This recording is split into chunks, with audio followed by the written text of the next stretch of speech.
一到春天就好潮濕，搞到周圍都發晒毛。長期喺發毛環境受毛菌影響，可能引起呼吸系統疾病同埋皮膚病。有資料話，嚴重情況可能增加患癌風險。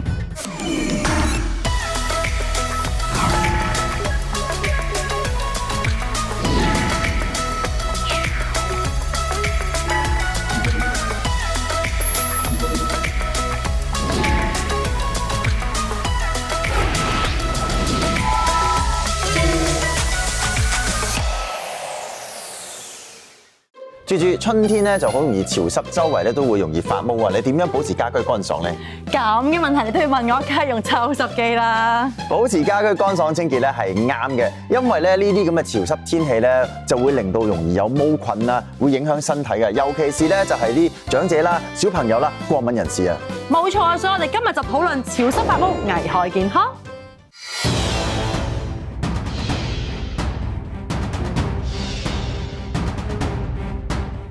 首先介紹我哋今日嘅兩位嘉賓，呼吸系統科專科郭旭龍醫生，以及係蕭明輝醫生。各位觀眾咧，如果有任何健康問題想關注嘅話咧，都可以上到 Facebook 開 TV 健康關注組專頁，又或者 WhatsApp 度留言俾我哋嘅。係啦，先同阿蕭醫生傾下偈先啦。嗱，天氣潮濕咧就容易發霉，即係我哋所講嘅發毛啦，會容易引起咧邊啲嘅病菌㗎？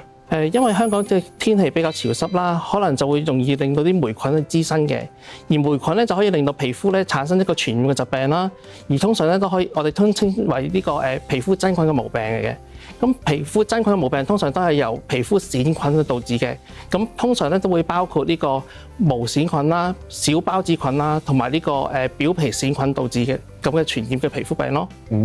郭醫生啊，我想問下，即係天氣潮濕發毛啦，咁有冇話邊啲人咧就係高危，容易啲有啲病咁樣咧？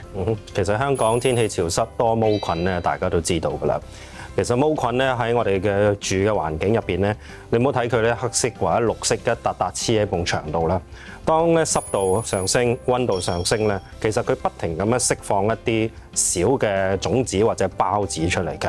咁喺空氣入邊，雖然我哋肉眼睇唔到啦，但係其實我哋不停喺度吸入去嘅。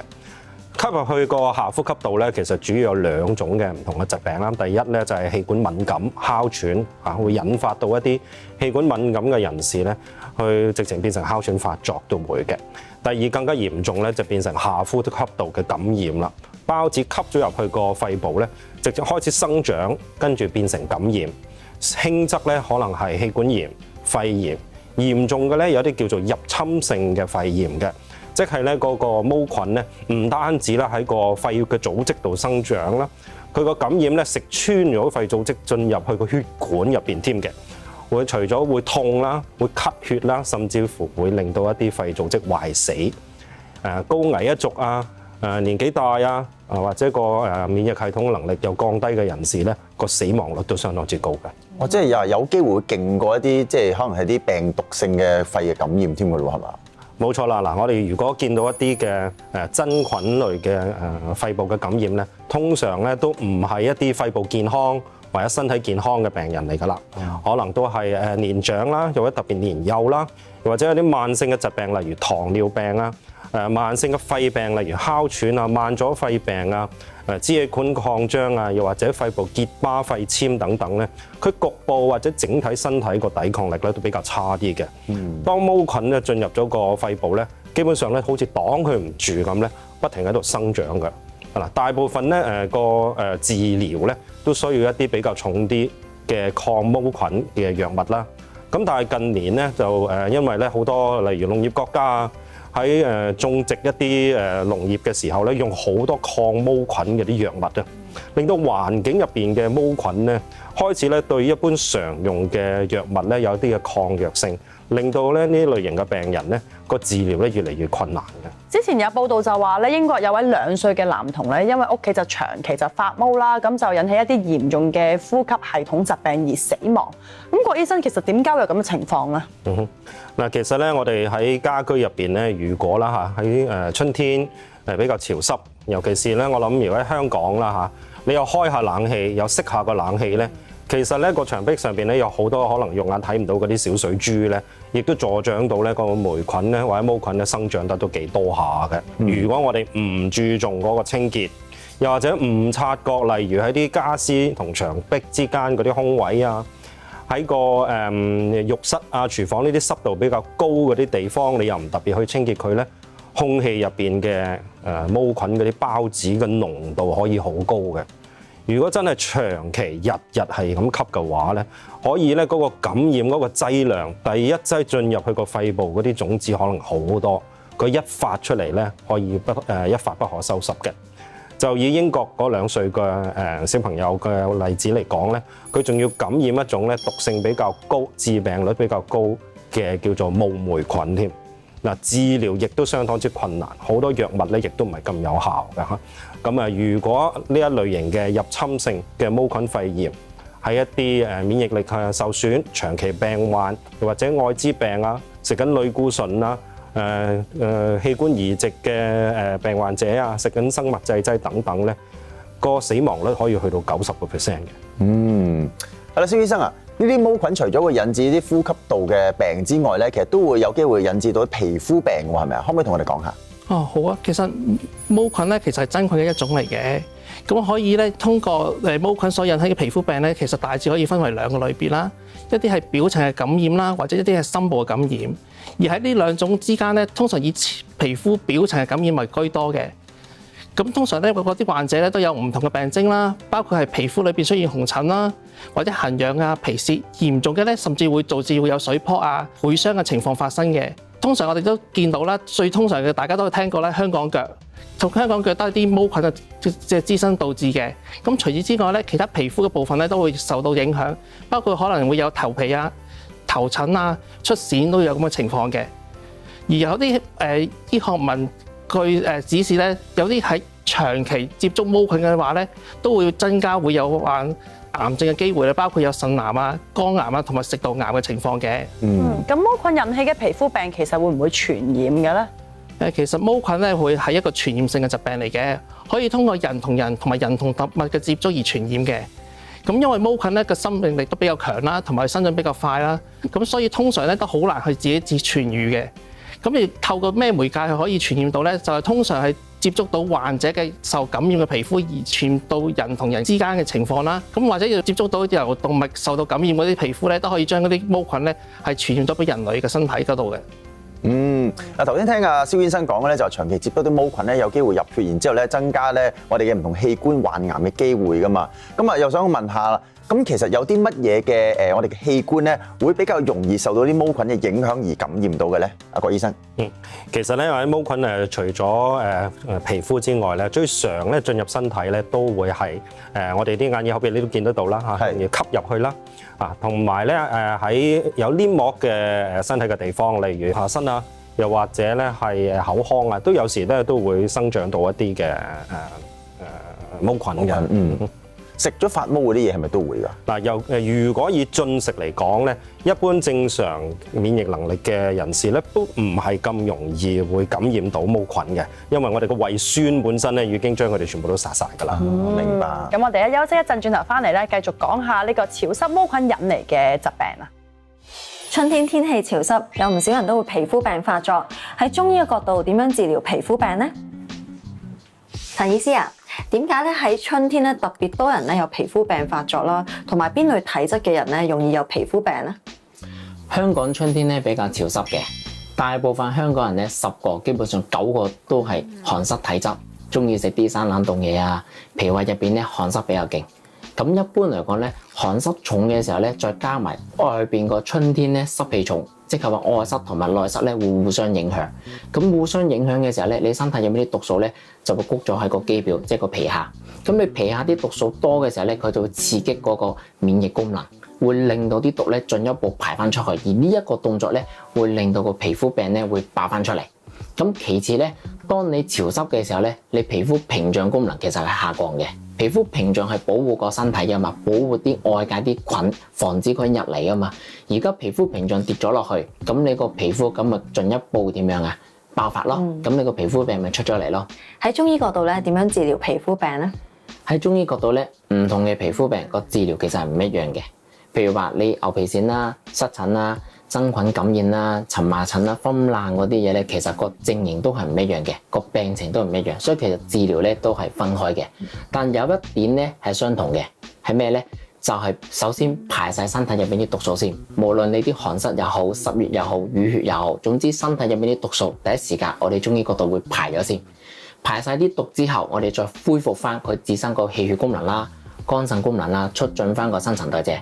加強翻佢嗰個免疫力，個免疫功能升到上去，再加強翻個皮膚屏障，咁即係話啲菌第一入唔到嚟。通過表皮入唔到嚟，第二食翻去嘅毒素，你通過加強咗肝腎功能，加強咗你個自身個抵抗力，咁你身體識得幫你分解啲毒素，識得幫你分解、幫你排翻出去，咁所以呢一樣嘢內在同埋外在都感染唔到嘅時候咧，咁先可以做到個防止翻發同埋斷尾嗰個作用。咁有冇啲咩穴位可以即時止痕啊，或者係可以改善到皮膚病嘅問題咧？皮膚病咧，大部分咧同啲濕係密切相關嘅，只要可以去到啲濕咧，基本上都可以止到痕嘅。譬如話我哋臨床咧有啲穴位，譬如話竹山里啊、豐隆啊、陰陵泉啊、山陰交啊，其實呢一啲穴位咧係可以明顯可以化到啲濕，養到個氣血，增強到個免疫力嘅。咁通常咧撳完之後咧，個皮膚痕方面就可以得到個舒緩嘅一個作用嘅啦。有冇啲咩湯水咧啱春天飲可以改善皮膚問題咧？呢一度咧，我介紹一個比較百搭嘅湯水，無論你係邊一個皮膚病嘅症型，寒濕型啊、濕熱型啊、血虛風燥啊、抵抗力差等等，都飲得嘅湯水。咁咧，通常咧我哋會加啲土茯苓啦，加啲赤小豆啦、生薏米、熟薏米啦、白華金啦、茵陳啦，同埋牛黃。咁呢一啲咧，通常我哋會加埋冬瓜、加埋佛手瓜、加埋淮山落去，加強一個祛濕嘅一個作用。首先咧，將淮山同埋冬瓜切皮。然之後將啲藥材咧、食物咧洗乾淨，洗乾淨之後咧，大火煲6滾，轉翻細火煲翻1個鐘，咁就 OK 噶啦。製作非常之簡單。唔該晒醫師，大家咧聽住醫師所講嘅，仲要注意衛生、作息定時，希望令到皮膚都更加健康啦。春天咁潮濕，響室內晾衫，響冇窗嘅黑廁沖涼，係咪令發毛情況更嚴重？點樣避免毛菌繁殖？點樣治療受毛菌影響嘅呼吸系統疾病同皮膚病？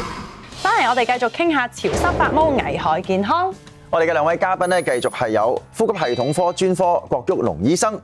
蕭明輝醫生兩位。有報道話咧，即係你洗完衫喺室內晾嗰啲衫咧，就增加室內嗰個濕度啊，就令到呢個毛菌繁殖啊。其實係咪真係會令到佢繁殖得更加旺盛嘅咧？其實真係有咁嘅情況㗎。其實大家都試過喺屋裏邊咧晾衫嘅情況啦，晾完之後成間屋都啲濕濕立立啊，有啲霉嘅感覺。咁就會令到啲毛菌咧就更加容易滋生啦，而從而咧令到嗰個室內嘅人咧就會容易比較啲毛菌比較容易啲感染到皮膚嘅上面嘅問題咯，會有啲咁嘅情況發生嘅都會。咁有咩方法避免咧？其實我哋可以咧盡量咧就用唔同嘅方法令到室內嘅濕氣減低嘅，譬如可以喺室內裝呢個抽濕機啦，或者吹風機，或者同埋市面上面都有好多抽濕劑嘅，嗰啲都可以有相同嘅幫助啦。同埋通常咧就如果可以嘅話咧，就盡量開窗，令到啲空氣流通，都可以令到室內嘅濕氣降低嘅都會。你咁講就即係我想問下有啲廁所咧係冇窗噶嘛，咁即係話都會相對地容易會生長啲毛菌咯喎，咁又有啲咩方法咧可以改善咧？如果喺冇窗嘅廁所裏邊咧，就真係比較麻煩啲啦，因為濕氣都會比較容易積聚嘅。咁但係都有方法可以減低呢個情況嘅。咁就包括我哋可以開呢個吹風機啊、暖風機啊或者抽濕機咁樣啦。同埋我哋通常用棉質嘅毛巾咧，同埋比較厚嘅衣品咧，都比較容易吸濕啲濕氣嘅。咁我哋通常咧都建議咧，可以用完呢啲毛巾之後咧，就擺喺一個乾爽嘅地方而吹乾，咁就可以咧減低呢個濕氣嘅積聚同埋毛菌嘅生長㗎啦。郭醫生啊，咁家居同埋其他環境入面咧，仲有冇啲咩位置咧係特別容易發毛，令到呢個毛菌滋生嘅咧？係頭先所講啦，其實咧喺嚴重啲嘅毛菌嘅感染咧，就會係呼吸道啦。其實咧，我哋經常會逗留喺家居入邊咧，最長時間可能就係你嘅睡房。咁啊，大家可能要留意啦。夏天、春天都到啦。咁睇下牆角4個角會唔會有啲黑色嘅點點，可能要清除啦。冷氣機周邊咧特別多一啲水珠會積聚喺度嘅，要抹清楚究竟會唔會啲毛菌要抹咗佢啦。個冷氣機入邊嗰個隔塵網其實都積聚好多毛菌嘅種子、其他塵埃嘅，咁亦都要好好咁清潔啦。咁另外咧，我哋喺唔同嘅病人咧，我哋都唔明點解佢哋會無端端感染到毛菌嘅一個肺道。咁喺家居啊等等嘅環境揾嚟揾去都揾唔到個來源嘅。咁原來我哋發現咧，仲有一個隱藏嘅地方咧，真係會有毛菌嘅。原來就係一啲乳膠嘅枕頭。我哋見到有啲病人咧，揾嚟揾去揾唔到，但係將個枕頭切開佢咧，咁打開個枕頭套都睇唔到嘅喎。但係你剪開中間，原來全部都係黑色一點點嘅毛菌。佢每一晚咧8個鐘頭，個鼻就貼住個毛菌散播種子嘅來源咧，大劑量咁吸咗入個肺度嘅。咁所以呢個咧，大家都要注意下，可能咧每1年或者2年都要換一次先得。蕭醫生啊，由毛菌咧引起嘅皮膚病咧，應該點樣治療嘅咧？如果因為毛菌去感染嘅皮膚病咧，通常都要睇下個嚴重程度啦。表層嘅感染咧，通常我哋都可以用呢個外用嘅抗真菌藥膏去控制嘅。比較嚴重嘅感染咧，首先要配合呢個口服嘅抗真菌藥物先可以控制到嘅。由於治療嘅時間都比較長，所以咧病人都要配合醫生嘅指示去完成成個療程嘅。咁此外咧，因為受感染嘅地方咧都會比較容易會有復發嘅情況，所以我哋都建議病人咧都要比較要留心啦，照料佢嗰個皮膚上面嘅問題咯。咁點樣避免咧？即係一到春天潮濕咧，令到啲皮膚病有翻發咧？其實特別對啲皮膚敏感啊，或者啲皮癬比較薄弱嘅病人咧，佢哋都係對於春天嘅濕氣比較容易刺激佢哋皮膚嘅。咁所以咧，佢哋都要想盡辦法令到皮膚佢哋接觸嘅環境咧，個濕度都要降低，會比較好啲咯。咁包括係喺屋企裏邊裝呢個抽濕機啦。好似頭先咁講，開多支窗令到呢個空氣流通啦。同埋咧，佢哋一般咧，如果真係受到感染嘅話咧，佢哋都要比較着重嗰啲部分皮膚嘅之後嘅護理咯。包括係就算喺潮濕嘅皮膚嘅天氣之下咧，都要令到皮膚有清潔同埋清爽嘅感覺。同埋咧，就算佢哋可以通過穿咗呢個比較通氣嘅衣服啊，同埋間歇性會喺適當嘅時候搽翻啲潤膚膏去保護佢自己皮膚啦，都需要嘅。郭醫生啊，頭先我哋都有簡單講過咧，因為啲毛菌引致嘅呼吸道感染嘅疾病點樣去醫治啦？可唔可以咧詳細啲講下係咪唔同嘅引致嘅即係嗰個嘅症狀啊，或者個疾病咧，又有唔同嘅方法醫治嘅咧？好嗱，其實咧喺毛菌引致嘅呼吸道嘅疾病咧，有啲咧同普通嘅細菌感染嘅肺炎、氣管炎咧個病徵有啲重疊嘅。咁但係咧，往往咧個毛菌感染咧喺一般常用嘅抗生素治療咧，好似完全冇效咁。而毛菌咧喺醫院啊，或者喺個實驗室入邊咧比較難揾啲嘅，都唔係咁容易咧一種就種到佢出嚟嘅。咁當我哋揾到佢嘅時候咧，往往個病人可能已經即係個病發咗一段時間㗎啦。咁治療咧亦都可能遲咗啲咁樣啦。嗱，咁所以咧喺個治療上邊咧，無論個疾病嘅嚴重性啦，個診斷嗰個難度啦，同埋藥物抗藥性嗰個常見度咧，都會令到嗰個治療個成效咧會比較差啲嘅。咁如果呢個呼吸系統疾病情況比較嚴重咧，應該要點樣處理咧？嗱，其實咧唔單止去到嚴重啦，其實一開始如果呢個病人本身係高危一族嘅，例如長者啦，免疫力受損啦，用緊一啲藥物會壓抑免疫系統啦，糖尿病啦、慢性肺病等等嘅病人咧，如果出現下呼吸道嘅病徵咧，應該盡快去求診嘅。咁喺專科醫生，我哋會盡量去盡早做一啲合適嘅診斷嘅檢查啦，睇下會唔會係一啲嘅毛菌感染，俾合適嘅治療。呢啲毛菌感染嘅呼吸道病咧，容唔容易翻發㗎？即係會唔會一到春天又發毛啦，又嚟過咁樣嘅咧？係會嘅。嗱，本身咧毛菌嘅感染咧，唔會話感染完一次咧，下次就有抵抗力，就冇呢樣嘢嘅。咁所以如果你個環境入邊持續都有一個毛菌嘅來源，你本身亦都有一個高危嘅患者嘅話咧，咁重複有毛菌感染咧，亦都係一個唔係罕見嘅一個情況嚟嘅。今日唔該晒兩位嘉賓啊！大家記得咧保持家居清潔，避免發毛啦。